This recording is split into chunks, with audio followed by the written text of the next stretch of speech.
Okay. Assalamualaikum warahmatullahi wabarakatuh. Untuk hari ini, kita akan tengok semula tajuk yang berkaitan dengan as-saum, iaitu berpuasa. Kalau sesiapa yang ada nota ni, kamu boleh tengoklah. Okay, apa itu puasa. Okay, dalam nota ni muka surat 27. Okay. Ada juga dalam buku, tapi saya suka untuk gunakan nota ni. Kalau kat sekolah pun guna nota ni sebab dia lebih ringkas dan mudah untuk kamu tengok apa dia point. Point yang penting. Okay, kita tengok, kita terus kepada point yang pertama sekali, iaitu ta'rifus shaum fil lughah. Hiya al-imsaku. Al-imsaku yakni menahan diri. Wa fi syar'an imsaku anil mufattirat. Menahan diri pada apa? Penerangan dia ada pada segi syarak ni. Imsaku anil mufattirat, iaitu menahan diri daripada melakukan perkara yang membatalkan puasa. Menahan diri pada perkara yang membatalkan puasa. Okey, perkara yang membatalkan puasa ni besar, dia lebih umum. Bukanlah puasa ini menahan diri daripada makan dan minum sahaja, tetapi dia menahan diri daripada perkara yang membatalkan puasa juga. Okey. Contohnya apa? Makan, minum. Kalau orang perempuan dia akan datang haid ataupun nifas, itu adalah perkara-perkara yang membatalkan puasa, ataupun muntah, ataupun dia pitam, ataupun dia mabuk, itu adalah perkara yang membatalkan puasa. Daripada bila? Min tulu'il fajri, daripada terbitnya fajar, ila ghurubis syamsi ma'an niyati, daripada terbitnya fajar sehingga terbenam matahari bersama dengan niat. Mesti ada niat lah. Apa dia niat puasa? Ada lagu tu kan, nawaitu sauma ghadin an adai fardi ramadana hadhihi sanati lillahi ta'ala, sahaja aku. Itu dia punya makna tu, kamu dah tahu kan. Bolehlah nyanyi lagu tu dengan penuh. Ada orang dia kata kalau tak nyanyi tak boleh ingat apa dia niat puasa. Suka hatilah nyanyi kamu niat puasa. Okey. Kemudian dalil itu pun saya dah sebut, tapi bagi siapa yang tak masuk kelas mungkin boleh tengoklah pemaknaan ataupun buka Quran. Qala Allah Ta'ala, ya ayyuhallazina amanu, wahai orang-orang yang beriman, kita semualah, kutiba alaikumusiyam, telah diwajibkan ke atas kamu berpuasa, kama kutiba alal ladzina min qablikum la'allakum tattaqun, sebagaimana yang telah diwajibkan ke atas orang-orang min qablikum, sebelum kamu, la'allakum tattaqun, moga-moga kamu jadi orang yang bertakwa. Okey, ayat ni sudah terang lagi bersuluh, tak perlu kamu buka tafsir, tak perlu kamu rujuk orang yang lebih arif dalam tafsir ni. Kamu baca ayat ni pun sendiri mudah boleh faham kan. Telah diwajibkan ke atas kamu berpuasa, kutiba alaikumusiyam. Sampai situ. Ini dalil wajibnya kita berpuasa. Okey, yang seterusnya ini dalil daripada hadis. Daripada hadis ni menceritakan tentang ini sabda Nabi, sabda Rasulullah sallallahu alaihi wasallam, qala buniyal islamu ala khamsin, dibina Islam ni ke atas 5 perkara. Okey, kalau sebut 5 perkara ni kamu mungkin tahulah, kalau tengok dalam rukun Islam ada 5 kan. Okey, yang pertama syahadah alla ilaha illallah wa anna muhammadar rasulullah, mengucap 2 kalimah syahadah, iaitu apa dia? La ilaha illallah, tiada Tuhan selain daripada Allah, wa anna muhammadar rasulullah, dan Nabi Muhammad itu pesuruh Allah. Kemudian wa iqamus solat, mendirikan solat, wa ita'uz zakah, menunaikan zakat, wa hajjul bait, dan menunaikan haji, wa shaum Ramadan, dan berpuasa di bulan Ramadan. Okey, puasa ni termasuk dalam perkara yang ada dalam Islam, perkara penting dalam Islam. Kalau kamu tak puasa, maknanya kamu bukan orang Islam yang sempurna lah. Okey. Kemudian dari segi hukum, apa pula hukum puasa ni? Hukmu wajibun ala kulli mukallaf. Hukum yang utama sekali adalah wajibun, wajib ke atas orang yang mukallaf, orang yang telah diberi tanggungjawab lah. Iaitu kita semualah tanggungjawab oleh siapa yang bagi?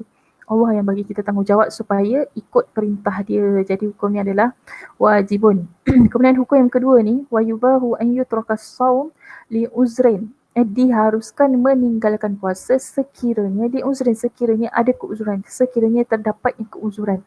Keuzuran yang macam mana? contoh dia sakit yang terlampau ataupun orang tua dah tak boleh nak puasa, itu diharuskan.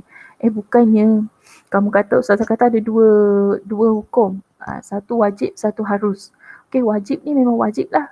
Harus ni dia terjadi, dia dibolehkan kepada orang-orang yang ada sebab yang tertentu. Bukan saja-saja, bukan sakit perut sikit je dah boleh buka puasa. Bukan macam tu, okey. Kemudian kita tengok yang seterusnya adalah syurutul wujub, syarat wajib dia sebelah ni syurutus sihah. Okey, kamu boleh nampak macam mana dia punya perbezaan dekat sini. Okey. Yang pertama sekali, syurutul wujub, syarat wajib dia apa? Al-Islam, mestilah orang Islam lah. Okay, yang kedua, al-aqlu, mestilah berakal, bukan orang yang majnun, bukan orang yang gila. Okay, yang ketiga, al-bulugh, mestilah orang yang balik. Balik ni macam mana? Kalau perempuan dia akan datang haid, dan lelaki dia akan bermimpi.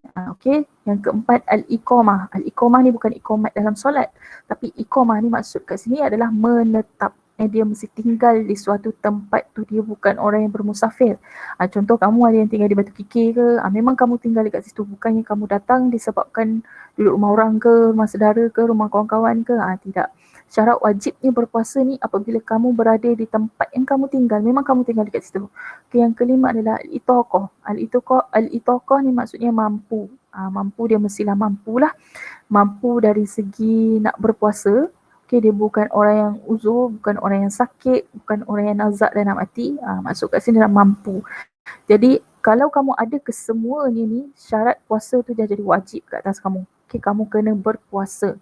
Okay, kemudian sebelah dia ni adalah syurutus sihah, syarat sah. Syarat sah ni pula kalau kamu tak ada, maknanya puasa kamu tak sah. Okay, yang pertama al-Islam, sama juga dengan syarat wajib. Yang kedua al-aqlu, sama juga untuk poin yang kedua ni. Jadi kamu dah boleh tengok dekat sini syarat wajib, syarat sah, apa persamaan dia, iaitu Islam dan juga berakal. Kemudian yang ketiga al-khulfu minal a'zaril mani'ah, dia mestilah sunyi ataupun dia mestilah kosong daripada perkara yang menghalang, daripada keuzuran yang menghalang. Al-mani'ah ni yang menghalang. Okay, contohnya dalam buku dia bagi al-haid, al-nifas, wal-wiladah. Contohnya dia tidak datang haid, tak datang nifas, dia tak ada nifas, dia juga tak ada wiladah. Nifas ni adalah darah selepas daripada bersalin, manakala al-wiladah adalah darah ketika bersalin.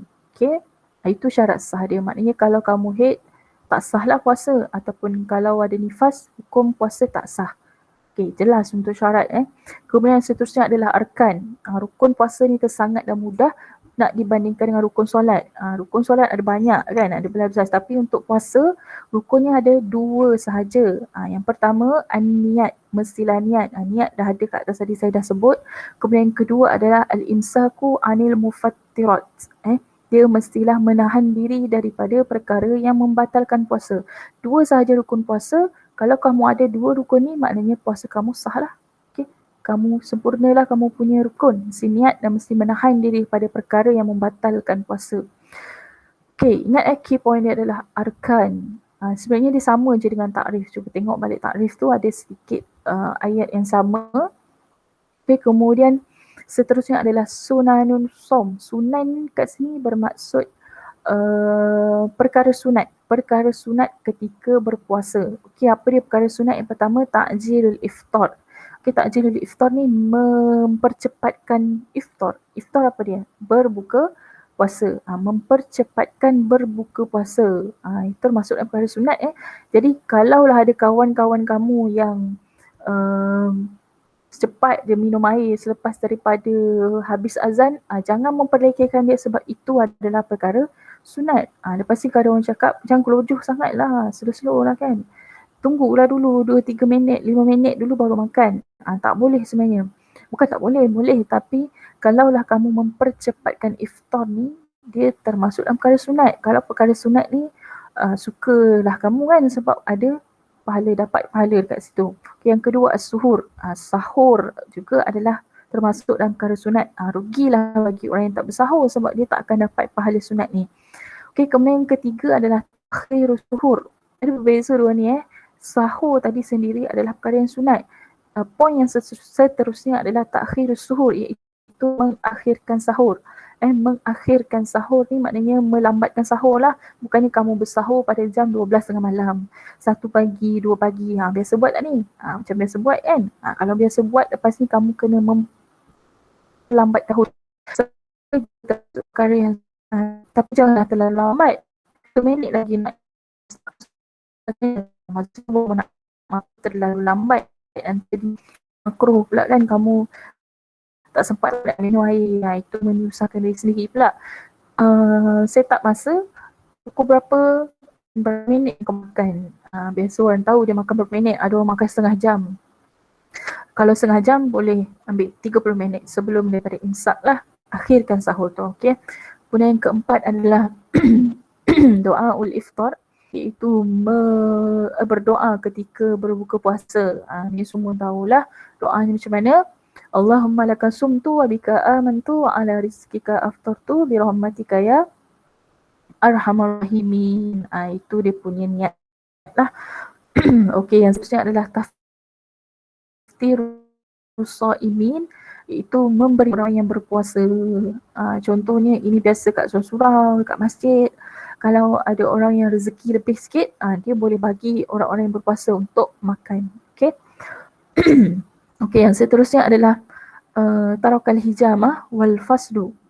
Okey, meninggalkan berbekam dan juga fasdu ni dia mengeluarkan darah daripada urat dia. Okey, mungkin ada darah beku ke apa. Kalau kamu mengeluarkan darah daripada urat ni, maknanya hukum dia jadi makruh. Hukum dia kat bawah ni. Dekat sini poin sunat ni taroka. Okey, ingat taroka ni adalah meninggalkan, jangan buat. Taroka al-hijamah, meninggalkan berbangkakan darah dia adalah sunat. Sunat kadang bukan jelas untuk perkara sunat. Kemudian kedua, makruhatus saum. Makruhatus saum itu perkara yang makruh ketika berpuasa. Sama juga macam tadi dia kata meninggalkan berbekam ni adalah perkara sunat. Jadi kalau kamu berbekam, hukumnya adalah makruh. Al-ihtijam ni maksudnya berbekam, hukumnya akan jadi makruh. Okey. Kemudian yang kedua, takhir iftar, mengakhirkan berbuka puasa, melambat-lambatkan berbuka puasa, hukumnya adalah makruh.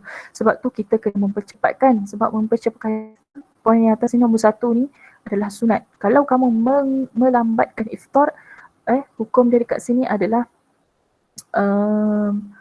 makruh. Okey, yang ketiga adalah perkara makruh sebab takhir suhur, melambatkan sahur adalah perkara sunat. Kalau kamu sahur lebih cepat, takjil ni awal ataupun sahur jam 12 malam, ini adalah makruh. Kerana jangan dibuat, dia adalah dekat dengan perkara yang haram. Okey. Kemudian keempat, as-siwak ba'd zawal. Apa makna as-siwak? Siwak ni adalah bersugi ataupun bahasa kita sekarang adalah gosok gigi kan. Ba'd zawal, gosok gigi selepas daripada gelincirnya matahari. Bila gelincir matahari ni adalah pada jam 12 tengah hari. Kan macam ni, maksud gelincirnya setengah hari tu kamu masih lagi bersugi, maknanya kat sini adalah makruh. Okey, yang kelima adalah balagha fil mudmadah wal istinsyaq, itu melampau fil mudmadah ketika berkumur dan juga wal istinsyaq ketika memasukkan dalam hidung. Dekat sini khusus pada wuduk lah. Kamu kumur 4 kali tapi kumur 3 kali, hukumnya adalah makruh. Sebab apa? Sebab bimbang tu akan masuk ke dalam rongga, kamu masuk ke dalam perut. Tiba-tiba lepas wuduk sendawa kenyang masuk air kan. Jadi hukumnya kalau kamu berlebihan dalam berkumur dan juga memasukkan air ke dalam hidung, hukumnya adalah makruh. Pada 3 kali. Okey, itu perkara makruh. Kemudian kita tengok pula perkara makruh tadi sebenarnya dah dekat kepada perkara yang membatalkan puasa, tapi khususlah dia mublatisam ni adalah perkara yang membatalkan puasa. Pertama sekali, awalan al-asyabu. Dia istilah makan dan minum dengan sengaja. Okay, bagi siapa yang makan dan minum al-aklu amdan. Okay, kat sini ada dengan sengaja. Okay, ingat biasa dalam exam, ini yang kamu tak tahu maksud dia. Amdan, yang tak tahu maksud dia. Sebenarnya maksud dia adalah sengaja. Okay, ini makan dan minum dengan sengaja. Sengaja pergi masak nasi, goreng telur, letak kicap. Itu dengan sengaja lah. Okay. Maka hukumnya adalah batal. Okey, kalau tak sengaja macam mana? Kalau tak sengaja hukumnya tak batal. Tapi kamu memang betul lah, bukan dia tak sengaja makan padahal dia dah ingat.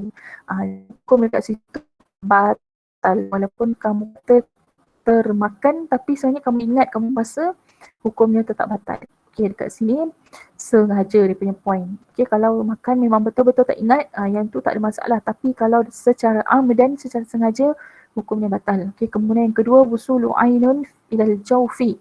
Masuknya sesuatu, sampainya sesuatu ilal jawfi kepada perut kamu min munfazin maftuh, daripada rongga yang terbuka. Okey, apa dia rongga yang terbuka? Mungkin mulut, hidung ataupun telinga. Okey, contoh kamu makan melalui hidung, masuk ke perut kamu. Makan melalui telinga. Kalau telinga sampai tak ke perut? Sampai ke tak? Kamu belajar sains kan? Tak tahulah sampai ke tak kan? Okey, tapi yang biasa yang boleh sampai ke perut adalah mulut ataupun hidung lah. Sama ada kamu makan ikut mulut ataupun ikut hidung. Munfazin maftuh ni juga istilah yang penting, iaitu rongga yang terbuka. Maknanya batal lah kalau masuk melalui rongga yang terbuka sampai kepada ke perut kamu. Masuk ke hidung, lepas tu perut kamu kenyang. Itu batal puasa. Kemudian yang ketiga adalah al-jima'ul amdan, iaitu berjima', iaitu berhubungan antara suami isteri amdan secara sengaja ketika siang hari bulan Ramadan juga membatalkan puasa. Okey. Kemudian yang keempat, al-istiqa' adalah muntah. Muntah dengan sengaja lah. Okey, yang kelima al-istimna', iaitu berseronok. Berseronok dekat sini bukan berseronok makan kuih raya ke borak-borak dengan kawan ke apa. Berseronok kat sini adalah berseronok yang boleh mendatangkan syahwat kamu, yang boleh membatalkan puasa lah. Kalau lelaki ataupun perempuan yang boleh mengeluarkan air mani kamu, itu membatalkan puasa. Okey, yang keenam al-irma'u, yakni pitam ataupun pengsan, wasukru dan juga mabuk. Pengsan ataupun pitam dan juga puas. Kemudian yang terakhir adalah al-haid wan nifas wal wiladah. Okey, datangnya haid dan juga nifas. Nifas ni darah selepas daripada bersalin, wal wiladah juga darah yang keluar ketika bersalin. Semuanya orang perempuan lah, lelaki tak ada haid, tak ada nifas dan juga wiladah ni. Okey, itu perkara yang batalkan puasa. Kemudian lebih hari iftar. Okey, keuzuran yang mengharuskan untuk berbuka puasa. Okey, tadi ada sebutkan hukum dia harus bagi orang yang ada keuzuran untuk dia berbuka puasa. Okey, siapa orangnya? Tengok kat sini. Yang pertama, al-maridus syadid, orang yang sakit, yang terlalu sakit, yang melampau sakit dia kan. Kalau tak makan ataupun kalau dia tak buka puasa, mungkin boleh menjejaskan nyawa dia kan. Tapi kalau sakit biasa-biasa yang boleh berjalan lagi, boleh bergelak, ketawa lagi, itu tidak dibenarkan untuk buka puasa lah. Okay. Yang kedua adalah as-safarut tawil, iaitu bermusafir yang jauh, perjalanan yang jauh. As-safarut tawil, perjalanan yang jauh, la yakillu an marhalataini, yang tidak kurang daripada 2 marhalah. Okey, ini musafir lah. Kalau setakat kamu nak pergi daripada Batu Kikir nak pergi ke Bahau, itu bukan perjalanan yang jauh, itu dekat. Okey, sebab tu dia sebutkan di sini la yakillu an marhalataini, yang tidak kurang daripada 2 marhalah. 2 marhalah bersamaan dengan 90 kilometer. Kalau kilometer lah. Okey. Kemudian yang ketiga, al-ajzu anisiyam, dan dia uzur untuk berpuasa. Uzur ni dia khusus kepada orang-orang tua lah. Okay, orang tua kalau dia tak puasa pun tak menjadi masalah. Kalau dia nak berbuka puasa, dia diharuskan untuk berbuka puasa. Sama seperti orang yang sakit. Okay, ataupun sama seperti dengan orang yang bermusafir. Tapi kalau nak puasa tak ada masalah. Tapi kalau dia tak nak puasa, orang tua yang betul-betul uzur, contoh umur dah 80 ke atas lah, tidak menjadi masalah untuk dia berbuka puasa. Okay. Okay, yang seterusnya adalah hikmah. Ini yang penting juga tahu. Okay, yang pertama sekali al-intisalu awamirillah bitarakas syahwat. Bitarkis syahwat. Okay, mematuhi perintah Allah dengan meninggalkan syahwat. Okay, itu hikmah berpuasa. Apa tujuan berpuasa ni sebenarnya adalah untuk mematuhi perintah Allah dengan meninggalkan syahwat. Okay, kalau nak hafal sikit sampai sini cukup. Imtisalu awamirillah, sampai sini saja, sampai Allah ni. Okay, mematuhi perintah Allah cukup. Yang kedua, as-siyamu wasilah lisyifa minal amrad. puasa ni wasilah cara syifa untuk sembuh minal amrad daripada penyakit-penyakit yang ada lah. Okay, sebab kebanyakan penyakit kita ni berpunca daripada makanan. Okay, jadi kalau berpuasa mungkin boleh mengurangkan penyakit lah. Kalau nak hafal sampai amrad ni cukup. Okay, asyamu wasilah li syifa minal amrad. Okay, sampai situ cukup. Okay. Untuk al-masail ilmu ta'allaqah ni saya akan buat video yang lain lah. Mungkin kamu boleh tengok pada minggu hadapan. Okay. Untuk hari ni sampai hikmah ni dulu. Sebab tajuk ni ada okay, mungkin datang tadi minta tolong untuk nota saya maklumkan tadi. Siapa tak ada nota boleh sambung buat nota di dalam buku tulis lah. Okay, ataupun tak ada buku tulis, buat dulu dalam mana-mana buku nota. Dan catat sikit dia punya makna. Bagi yang ada nota ni tolong tulis dia punya baris sekali dan buat catatan lah. Okay, itu saja untuk video yang ni. Kamu boleh ulang balik lah, ataupun kalau tak faham boleh rujuk saya dekat Telegram. Okay. Assalamualaikum warahmatullahi wabarakatuh.